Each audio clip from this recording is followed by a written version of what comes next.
All right, we call it Three Stock Lunch, where we hit three different stock stories and why they may matter to you. And your guest today is Matt Maley. He is Chief Market Strategist at Miller Tabak. Matt, love having you on Power Lunch. Here we go. You ready? All right, first up is United Health. It is up along with other insurance carriers. It is helping to boost the Dow. This after the federal government proposed an increase to Medicare reimbursement rates for 2026. The stock is up 4.44%. Your take on UNH?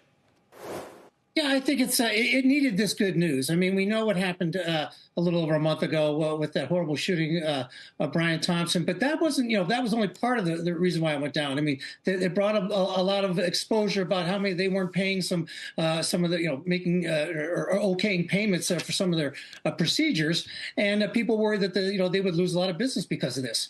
And the stock got oversold and it bounced back, and it was only it's only just a technical bounce. But now we have some good news, and so that I think it will help the stock and help the stock hold up, because let's face it, the market's in a little bit of a uncertain area right now, and people are looking for defensive areas, and healthcare is certainly one of those, and United Healthcare is one of the leaders in that group. All right, let's move along then to Abercrombie, which for all that we hear about the strong December retail spend and the shopping season, I mean, the stock's down 17%, and they even had decent holiday shopping demand and raised their Q4 profit outlook, but apparently that outlook wasn't good enough. What do you do? Yeah, I'm a little surprised by the size of the decline today, down 17% the last I saw. And the one thing though I am concerned about though is that we've seen for a while we've been able to fight off the consumers being able to fight off the fact that credit card debt is at all-time highs.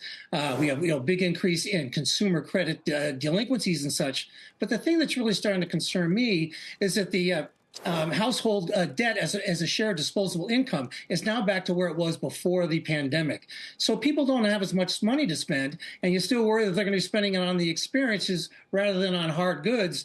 And so even though I wouldn't necessarily be selling a stock down this much, it's not one I'm going to be buying on, taking big advantage of buying on a weakness. I think the thing could stay down for a while. All right, final name is Howard Hughs. The CEO, David O'Reilly, is a friend of this show, friend of the network.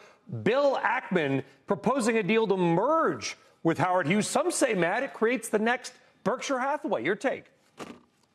Yeah, that's what we're hearing about, and of course, Bill Ackman's got a very good track record. I mean, every great investor over time has had some bad investments, so you never know how this one's going to work out. But I do this idea that the Howard Hughes company has with the master plan communities is a very interesting one. I mean, these people, we have tens and hundreds of thousands the baby boomers are retiring. It's expensive to retire to Florida now. The prices are shot up because of the pandemic, and of course, the insurance prices are through the roof. So I think these things will work real well. But the one thing you do have to worry about with the stock is that it's going to be a risk arb name, so it's probably not going to move much in the near term. Matt, hate